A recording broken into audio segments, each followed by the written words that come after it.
తాకట్లో ఉన్న మీ బంగారాన్ని విడిపించి ఆ రోజు ఆన్లైన్ రేటుకి కొంటాం. Sharma gold company. Welcome to Suman TV. గిరిజనుల జీవనోపాధిని మెరుగుపరచడానికి ఉద్దేశించిన ప్రతిష్టాత్మక పథకం ఇందిరా సౌరగిరి జల వికాస పథకం. పోడు భూములను వ్యవసాయ యోగ్యంగా మార్చి వాటికి నీటి సౌకర్యం కల్పించాలనే లక్ష్యంతో ఈ పథకాన్ని రాష్ట్ర ప్రభుత్వం ప్రారంభించింది. పోడు భూములు సాగు చేసుకుంటున్న గిరిజన రైతులకు 5 ఏళ్ల కాలంలో సౌర పంపు సెట్ల ద్వారా నీటి వసతి కల్పించడం ఈ పథకం యొక్క ముఖ్య ఉద్దేశం అన్నమాట. అంటే దీని ద్వారా 2.1 లక్షల మంది గిరిజన రైతుల ఆధీనంలో ఉన్న 6 లక్షల ఎకరాలకు సాగునీరు అందించాలని ప్రభుత్వం లక్ష్యంగా పెట్టుకుంది. ఈ భారీ ప్రాజెక్టు కోసం 12,600 కోట్ల రూపాయలు ఎస్టీ ప్రత్యేక అభివృద్ధి నిధి నుంచి ఖర్చు చేయబోతున్నారు. తొలి ఏడాది 600 కోట్లు, ఆ తర్వాత ప్రతి ఏటా కూడా 3,000 కోట్ల రూపాయల చొప్పున నిధులు కేటాయిస్తున్నారు. రైతులకు ఒక్క యూనిట్కి 6 లక్షల రూపాయలు కేటాయించబోతున్నారు. ఈ పథకంలో కీలక మార్పులు కూడా ఉండే అవకాశం ఉంది.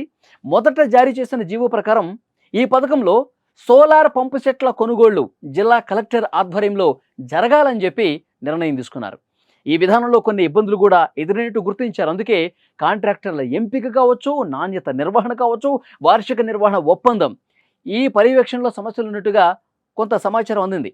ఈ సమస్యలను అధిగమించడం కోసం గిరిజన సంక్షేమ శాఖ రాష్ట్ర స్థాయిలో కొనుగోళ్లను కేంద్రీకృతం చేయాలని ప్రభుత్వానికి ప్రతిపాదనలు పంపించింది.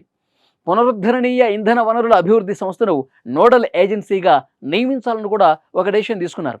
సో డెఫినెట్గా ఇది ఉపయోగకరమైనటువంటి పథకంగా తెలుస్తోంది. ఈ మార్పుల వల్ల పథకం అమలు వేగవంతం అవుతుంది. కేంద్రీకృత కొనుగోలు వల్ల నాణ్యతలో అభివృద్ధి సాధించవచ్చు.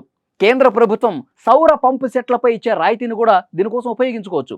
ఈ కొత్త విధానం వల్ల గిరిజన రైతులకు మరింత వేగంగా, సమర్థవంతంగా నీటి వసతి కల్పించి వారి ఆర్థికాభివృద్ధికి దోహదపడుతుందని ప్రభుత్వం చెప్తోంది. ఈ పథకం విజయవంతమైతే పోడు భూముల సమస్యకు ఒక శాశ్వత పరిష్కారం లభించబోతుంది అనటంలో ఏమాత్రం డౌట్ లేదు. నిజంగా గిరిజన రైతులకు ఇదొక గొప్ప అవకాశం.